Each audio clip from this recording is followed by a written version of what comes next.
On demande les dangers d'une turbinectomie totale. Il s'agit d'enlever les 3 cornets, c'est ça? Non, on enlève à ce moment-là la totalité du cornet inférieur. C'est vrai que ça n'est pas recommandé.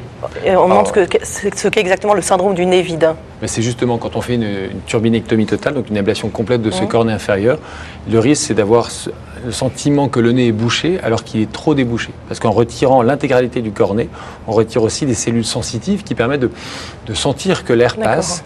Et dans ces cas-là, on n'utilise pas son nez alors qu'il n'a jamais été aussi débouché. Et c'est très désagréable. Ça s'associe aussi à une mauvaise gestion des sécrétions naturelles nasales. Et les patients s'en plaignent. Et une fois que c'est coupé, c'est coupé. C'est pour ça qu'on a tendance à reculer le moment où on va agir chirurgicalement sur le cornet. Et dans tous les cas aujourd'hui, on ne fera qu'une turbinectomie inférieure, donc partielle. D'accord. Vous voulez ajouter quelque chose? Par rapport au reportage sur l'endoscopie nasale, parce que peut-être vous n'oserez pas le dire, donc je le dis à votre place, le bilan allergologique est très recommandé parce qu'il peut ou confirmer ou éliminer. Mais moi, je pense qu'après, il faut aller très vite chez l'ORL parce que l'examen de référence, c'est l'endoscopie nasale.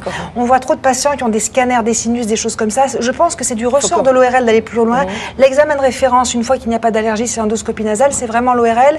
Et je pense qu'on gagne du temps et de l'argent. Et pour les enfants qui ont un peu peur, on peut effectivement avoir cette anesthésie locale? Oui, locale.